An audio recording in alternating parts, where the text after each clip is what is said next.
The reason is because Singapore children are not allowed to go to international school. But why? Why is this rule in the first place? The idea is it's a socialist idea, is that we should all, as a Singaporean, you should have the same opportunities. So if you think about it, like in Western countries or other countries, you may have ability for your local students to go to a more prestigious school. They get better teachers, they get better curriculum, they get basically more money pushed up to them education level, which gives them an unfair advantage in life. But Singapore's intention is good. That was done in the 1960s, and it was really commissioned by NASA because they wanted to know how to hire more geniuses. So they hired George Land and his team to go out and figure out like what makes a genius. So they started with a group of 5-year-olds and they gave them a creativity test. So the way they defined genius was, how do you use your creative imagination to solve problems?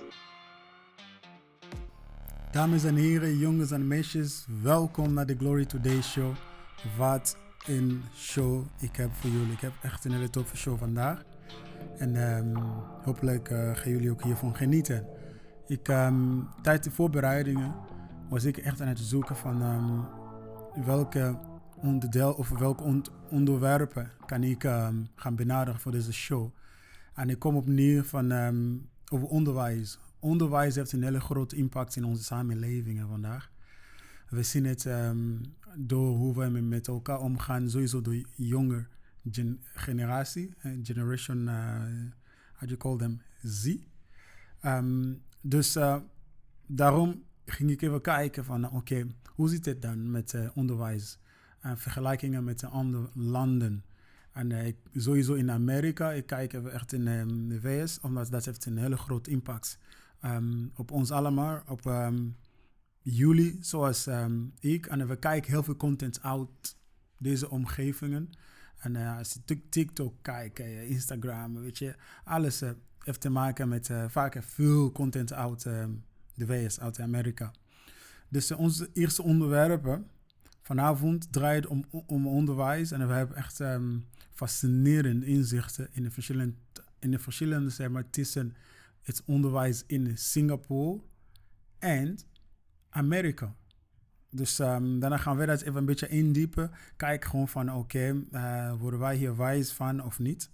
Maar voordat wij daar indiepen, voordat we daar naartoe gaan, wil ik even kijken wat iets gek, populairs, weet je, die nu op dit moment draait in de media, weet je. Ja, het is een beetje controversie, weet je, maar het gaat om Lil Nas X. Dus ik heb hier een korte filmpje van en ik had 007. Laten we even een filmpje kijken over dit onderwerp van Lil Nas X. Ik ben benieuwd wat jullie hiervan vinden, omdat misschien maken jullie mij een beetje wijs over deze content.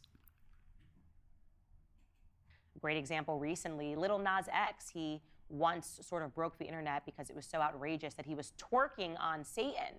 You know, he's a gay man, and this is kind of what the gay men in Hollywood are doing. We're going to toy with Satan and themes of Christianity to make you guys outraged, and that used to work. But it didn't work this time around. You probably missed this. This happened. This is Lil Nas X. His new single is coming out, dedicated to the man who had the greatest comeback of all. He's calling the single J. Christ. Now, of course, having a person that is mocking Jesus Christ, so that this can be seen, it's obviously meant to be blasphemous. It's supposed to make Christians outraged. It's supposed to make us shout. He's supposed to trend on Twitter. Ja, dus ik ga tijdens deze show gaan we even kijken, zeg maar, wat zegt de bekende YouTuber hierover ook, weet je. En omdat ik geloof wel dat er is genoeg informatie die rond deze onderwerpen, zeg maar, die online is. Maar het is wel goed ook om te kijken van oké, welke onderwerpen zijn, welke onderwerpen zijn goed genoeg om naar te kijken, om naar te luisteren. Omdat er zijn heel veel meningen. Dus ik ben ook benieuwd over jullie meningen. Maar voordat wij echt daar naartoe gaan indiepen, ik wil even nu onze aandacht richten richting zeg maar, de staat van onderwijs in de VS. Dus ik heb nu veel van de informatie die ik heb hierover gevonden is in het Engels, maar veel van jullie kan het ook wel. Dus I'm not so much worried about your English level. Dus laat ons even deze screenshots kijken van beelden 01. De bottom line, weet je, van relevante blogposts over onderwijs in Singapore versus in Amerika. Dus deze blogpost, die zegt best wel genoeg. Als je moet kijken, our public school system is set up to fail and is succeeding. En dat is eigenlijk waar het om gaat. De public school system in de US, in Amerika, het is ook, ik moet wel heerlijk toegeven, dat is niet te vergelijken met hier in Nederland. Hier in Europa hebben we best wel een goede onderwijssysteem, daar ben ik wel trots om. But if you see the impact of the school system in Amerika, and if you just, als je er tijd voor neemt en dat met de brillen van wat nu zeg maar rondom de social media gaat, rondom de YouTube, veel filmen zeg maar, of een animatiefilms zijn of wat, alles. Je ziet gewoon de impact voor lack of education. The recent reports by the National Assessment of Education Progress, sometimes referred to as the nation's report card, is devastating assessment of the condition of our nation's school in America. In short, there has been virtually no educational progress with our nation's children in more than 30 years. And the urban districts are the worst performer. En dit is gewoon een hele mooie blogpost. En is echt super interessant. Dit is echt heel interessant content die ik heb hier voor jullie. En straks kun je dit allemaal vinden op onze website. Maar voor nu we kijken gewoon de impact daarvan. Eigenlijk wat de blogposten aan ons doorgeven, wijsmaken, is dat voor de afgelopen 30 jaren in Amerika er is geen verbetering gekomen in onderwijs. En daarmee merk je wel dat mensen met geld, wat doen ze? Ze nemen hun kinderen naar de private onderwijs, waar ze gewoon de curriculum kunnen bepalen welke richting hun kinderen in kan gaan. Maar de mensen die geen geld hebben, hoe kan ik zeggen? Die heeft pech. Die heeft gewoon pech. Ze kan niks. Ze kan niks. En daardoor zie je ook de impact ervan in de wiskunde, in de lezen, in businessoriëntaties. De impact daarvan is best wel groot. Dus en de mensen uit Azië of uit Europa, die gaan naar Amerika. Ze hebben een grote kans voor succes, omdat ons onderwijs is veel beter. Ik heb de schalen gekeken en de Singapore was op 1, maar dat was een schaal van tussen 2016 ongeveer, 2014, 2016 ongeveer was dat. Maar voor nu, tot nu toe, ik heb nog geen andere schaal kunnen vinden, behalve gewoon andere dingetjes. Maar Nederland, moet ik zeggen, zit best wel hoog in. Daardoor soms, omdat je hebt Singapore, en na Singapore heb jij, welke landen was dat ook weer? Ook in Azië. En daarna, eigenlijk was een land in Europa, was Singapore. En daarna was hier naar Zwitserland. Singapore, Zwitserland, daarna was Nederland ook daarnaast. Dus de onderwijs heeft een hele grote impact in onze maatschappij. Leven van ons leven allemaal. Maakt niet uit welke generatie je in jezelf bevindt. Maar je merkt wel, zonder de juiste onderwijs kunnen de kinderen heel verschrikkelijk richting of verschrikkelijk leven hebben vanwege zeg maar gebrek aan onderwijs of gebrek aan ouders. Eigenlijk daar gaat het mij meer om. Hoe komt dat? Dat zou de vraag zijn. Hoe komt dat? Even checken. Dus ik ging even echt een bepaalde vraag mezelf ook een vraag stel van hoe ziet het nou sowieso in Singapore met het onderwijs? Hoe hebben ze dat zeg maar voor elkaar gekregen? Hoe ziet het systeem eruit in vergelijking met hier of in de US, in de VS, in Amerika? Dus ik heb hier een filmpje voor. Dus eigenlijk, persoonlijk geloof ik ook, de state goal was that the government system was invented what it was invented to do, and is doing every single day to children around the world what it was invented to do. And I have a feeling that it was not really set up in the way that it benefits you and I, in the way that benefits our future. I think it was set up to desensitize you from education, to make you dumber, to make you dependent of the government, so that they and their children who are deployed to study in the private school, they can benefit more from education, while those who do not have the capital to transfer om hun kinderen naar de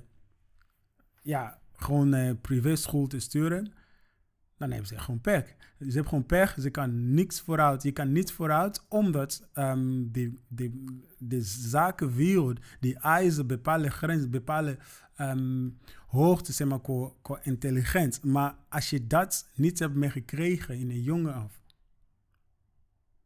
hoe kan je, zeg maar, how can you compete on the market? Then you're quite limited. You're quite limited. Deze film, die vertellen ons kort, eigenlijk heel kort, over de agenda that was kind of implemented without our knowledge. Let's play this video number 1. Study that was done in the 1960s, and it was really commissioned by NASA because they wanted to know how to hire more geniuses. So they hired George Land and his team to go out and figure out, like, what makes a genius. So they started with a group of 5-year-olds, and they gave them a creativity test. So the way they defined genius was, how do you use your creative imagination to solve problems? And what they found was, of this group of 5-year-olds, 98% qualified as geniuses. Then they came back 5 years later when this group was 10 years old, and it was down to 30%. 5 years later at 15, it was down to 12%. And then I think they just kind of gave up in, like, disgust. But George Land took it further and went out and surveyed adults and found that only 2% of adults. And the thing that's also very interesting is he attributed this to school. 100% to school, that you would take a population, 98% genius, and dumb them down to 2%. And one of his quotes that I love is he said, uncreative behavior and thinking is learned. You hear that? Uncreative. Leave that image on the screen for a minute. Uncreative behavior and thinking is learned. Uncreative behavior and thinking is learned. So basically, wat zegt hij? De kinderen zijn slim in de jonge leeftijd. Maar op het moment dat ze naar school gaan, ze worden alleen maar dom en het dom is. Ze worden, they just becoming lesser and lesser intelligence op het moment they go to school. En je merkt wel, de kinderen die vaker thuis onderwijs krijgen, zijn er vaker slim, gedisciplineerd, dan de kinderen die in de public sector, in school, in overheidsinstellingen school zitten. Dus de vraag hiervan, what's going on? Wat denken jullie hiervan? Omdat, weet je, dit is gewoon de informatie die ik heb de laatste tijd een beetje, ik heb ontdekken. Ik ben echt aan het onderzoeken. I've been searching and I'm trying to understand what's happening here. Maybe some of you are watching this video and you know exactly what I'm talking about. Je weet het. Je weet het gewoon. Maar je weet niet, je hebt nooit misschien over nagedacht, maar het is wel door je gedachten ingegaan. Dus I urge you, laat het weten, man. Laat het echt weten. Omdat this information, the beste manier voor ons om vooruit te gaan, de beste manier voor ons om een oplossing te vinden, is door dialoog. Dat wij hier over kunnen praten, dat wij hier een oplossing voor samen kunnen vinden. Omdat er zijn verschrikkelijk veel content die gewoon niet goed zijn voor ons allemaal en voor onze toekomst. But if you're gonna put your head in the sand, of je hoofd onder de steen en denk van, zolang dat het mij niet raakt, of zolang dat het niet dicht bij mij thuis is, dan is het niet mijn zaak, is niet mijn probleem. Hey, by the time it's gonna catch up with you, then you might be a little bit too late. My question to you is this facts or fiction? Is this important to you enough om echt hier wat aan te doen, of je denkt gewoon van nee, is niet zo belangrijk. Our public school system is set to fail, and it is succeeding in that. This article was written by Donald Nelson on the July 11th, 2023, about public education. And this article was published at the New York Sun, which is a respected news organization. The recent reports by the National Assessment of Education Progress, sometimes referred to, as I read before, as the nation's report card, is a devastating, as it has actually, I think it's a typo, it has a devastating assessment of the condition of our nation's school, talking about America. In short, there has been virtually no education progress with our nation's children in more than 30 years, and urban districts are the worst performers. And then he says again here, Detroit in the US is far from alone in this education crisis. New York City spent a whopping $38,000 per student a year, and the students' learning results are mediocre. Instead of correcting its low levels of student proficiency, New York plans to lower even more, further lower the standard in both math and English language arts. Why? To be able to accommodate those who are failing. So they feel like those who are failing, instead of pushing them up to become more educated, dus de mensen die niet goed doen op school, in plaats van te zeggen van oké, we moeten even kijken wat aan de hand is. Hoe kunnen wij dit oplossen? Hun oplossing is eigenlijk de hele studie te gaan verlagen nog verder, zodat de mensen die dat niet haalt, toch kunnen halen. Maar dan vraag ik me af, waar gaat het om dan? Gaat het om onderwijs, dat je slim wordt, of gaat het om gewoon dat je diploma krijgt? Snap je? Zo lijkt het hier, weet je. Het gaat om diploma. Public school receiving funding regardless of performance every year. Public school receive funds regardless of performance every year. More money is demanded with no corresponding demand that students' learning performance improve. Wow. In other words, just as educators receive an annual pay raise regardless of their performance, K-12 public school continue to cost taxpayers more, with little to show for the ever-increasing spending. At best, the status quo is maintained, yet often result is even worse. So it's not about the status quo. It's really about the status quo. And though this is in the US, but it's not alone. Amerika is niet de enige hier. Eigenlijk, weet je wat grappig is? Ook hier in Europa, Norway heeft ook gewoon verschrikkelijk, blijkbaar. Is also very... Norway doet het ook niet goed zo met in onderwijs. Gewoon een verschrikkelijk onderwijssysteem in Noorwegen. Dus ze zit ook een beetje erin. En dit is echt heel interessant. En daarna vraag ik me af, hoe zit het dan in andere landen? In Afrika gaat ook goed. En in Singapore, Azië gaat ook goed. Dus wat doen ze anders? Wat doen ze anders in Azië?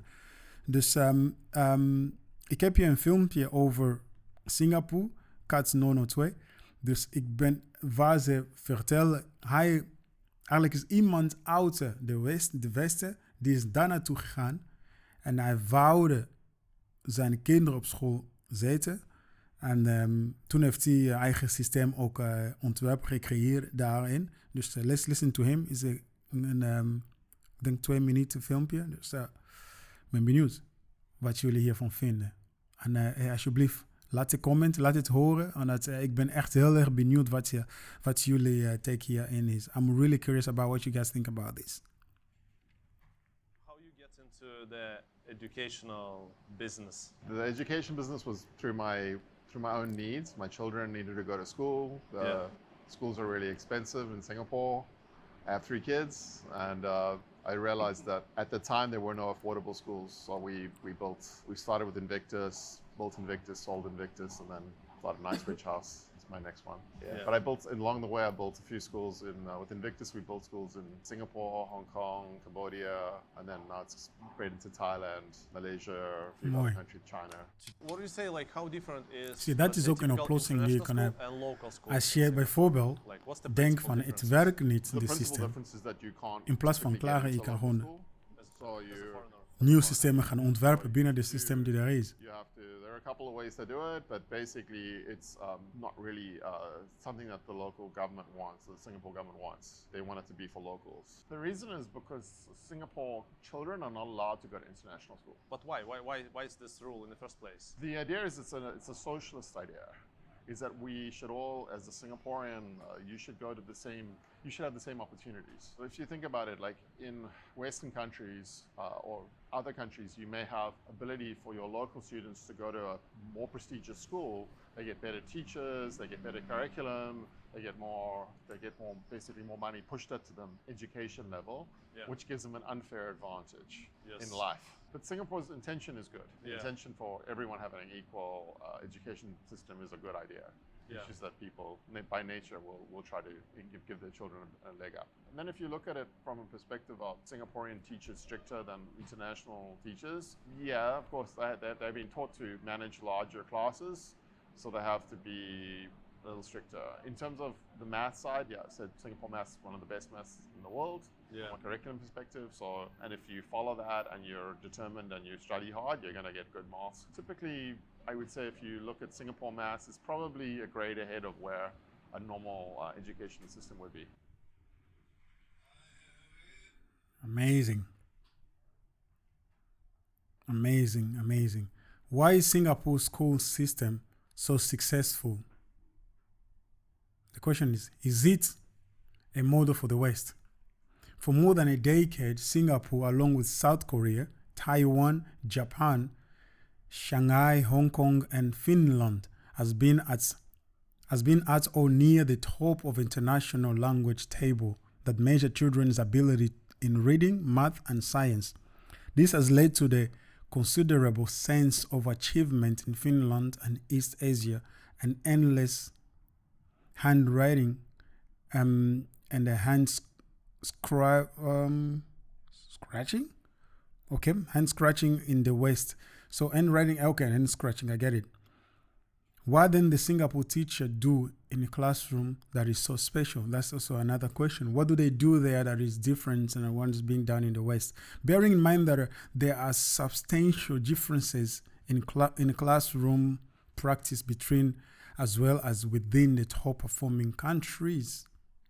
What are the particular strengths of Singapore's institutional regime that has helped it perform so well? What are its limits and constraints? Those are the questions that we are asking. Is it the right model for the country seeking to prepare students properly for the complex demand of the 21st century knowledge, economies, and the institutional environment more generally? Is Singapore's teaching system transferable to other countries? Well, personally, I think what helped Singapore, what helped them the most is the fact that they have a very strong culture and they respect their culture and they kind of know who they are. Ze weten gewoon wie ze zijn. En kijk, hier bij ons, hier in de Nederland, of hier in Europa, je merkt wel dat veel mensen weten niet eens wie ze zijn. Ze hebben geen idee of gevoel van hun cultuur. De cultuur is zo aangepast aan zoveel dingen. En mensen zijn sowieso eigenwijsheid. Mensen zijn gewoon super eigenwijs.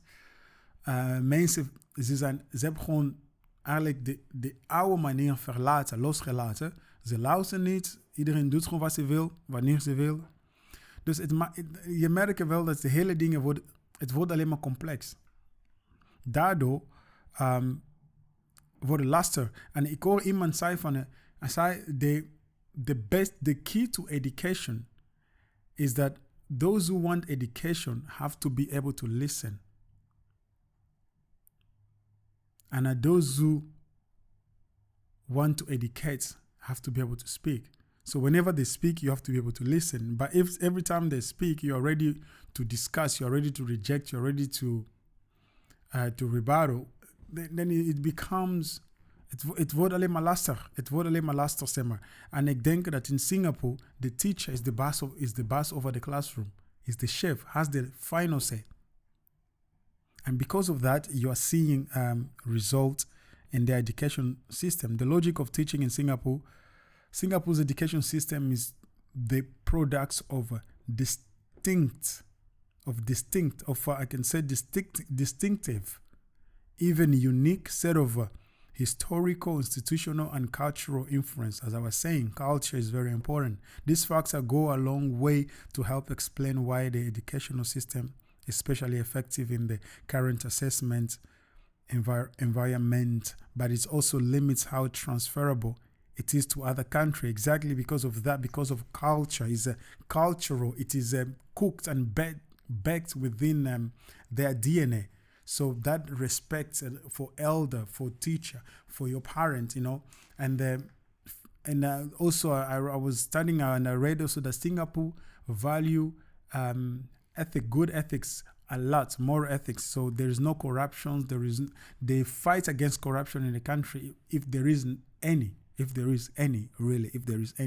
While these other countries in the West, I'm not saying our country is full of corrupted people, but corruption is quite there. In addition, Singapore's institutional arrangement is characterized by prescribed national curriculum. National high skates examination at the end of the primary or secondary schooling stream students according to their exam performance, and crucial prompt teachers to emphasize courage of the curriculum and the teaching to the test. So basically every teacher wants their class to be the best. So, and they strive for that. Ze gaan ervoor. Ze doen alles om de beste leraar te zijn. En de studenten doen ook alles om de beste te zijn van de klas. Omdat elke ouders in de Asia cultuur wil gewoon in gesprek komen met de vrienden en zo en het vertellen hoe goed zijn kinderen is op school. So Singapore is strongly committed to capacity building at all levels of the system, especially the selection, training, and professional development of principals and teachers. See, they really invest much time in it. I will post this article on our website once it's live. So, in addition, parents, students, teachers, and policy makers shares a highly positive but rigorously instrumentalist view of the value of education at the individual level. Students are generally compliant and classrooms are orderly. Students have to be compliant. Because if a teacher wants to correct a student, they should be able to do so without fear of being ostracized or having to get a parent running to school and start screaming, you corrected my child. It is insane. And because of that, you see the school system are suffering because of that. Because teacher are no teacher anymore. So what do teacher gonna do when every decision that teacher will make will be attacked for it? Importantly, teachers also broadly share an authoritative vernacular or folks pedagogy that shapes understanding across the system regarding to the nature of teaching and learning. So you see, teachers also really invest a lot in making sure they are the best. Clearly, Singapore's unique configuration of historical experience, instruction, institutional arrangement, and cultural beliefs has produced an exceptionally effective and successful system. But its unique also renders its possibility limited. But there is much that others jurisdictions can learn about the limits and the possibilities of their own system from extended interrogation of the Singapore's model. So basically, we have a lot to learn, and we have a lot to learn. At the same time, it's also important to recognize that the Singapore model is not without limits, obviously, Yeah, as good as the system is, obviously there are some hiccups here and there, and you can learn, you can understand from the video I saw that there is learning curves, there is an improvement, but the most important part of it, the meest belangrijk wat ik vind in het systeem van Singapore is de cultuur, de rol die de cultuur of de ouders speelt in het onderwijssysteem van hun kinderen. Dus de ouders hebben nog steeds wat te zeggen. Dus de ouders die zijn betrokken in het onderwijs van hun kinderen. En ook zelf in de wetten en maatregelen die genomen moeten worden over het onderwijs van de kinderen. En dat is echt heel erg belangrijk. En dat is wat wij missen vaak in andere culturen. Halleluja.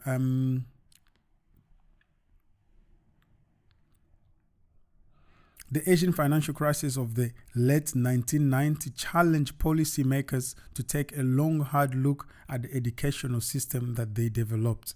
And ever since they have been acutely aware that the pedagogical model that had propelled Singapore to the top of the international leagues table is not appropriately designed to prepare young people for the complex demand of the globalization and 21st knowledge economy.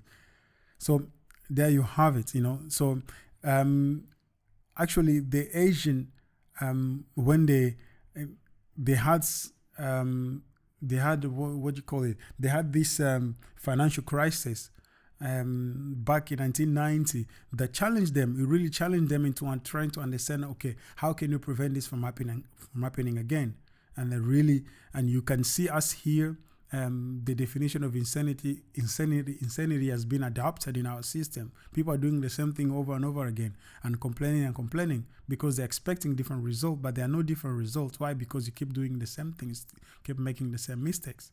So, ja, het is duidelijk dat heel veel aandacht moet worden besteden aan onderwijs. En blijf afgestemd terwijl we dit belangrijk onderwerp in de toekomst overlevering verder verkennen. Dus ik geloof wel dat wij dit in de toekomst weer gaan benaderen. We gaan benadrukken, we gaan daar indiepen om te kijken van hoe zit het nou? Weet je, die vraag stellen. Gewoon, hoe kunnen wij hier wat van leren? Hoe gaan we verder? Gewoon de vraag van hoe en wat. Hoe, wat, waar. Hoe, wat, waar, door wie. Weet je? Nu gaan we naar een ander onderwerp, als jullie dat niet erg vinden. We gaan praten over de veelbesproken Lil Nas X en zijn nieuwste video, J. Christ. This is insane. We'll be right back. Just in a moment, we're gonna tackle this topic and you don't wanna miss it. Omdat dit is echt insane. En een groot deel van dit onderwerp denk ik dat ze wordt echt in het Engels. Dus stay tuned. See you right back.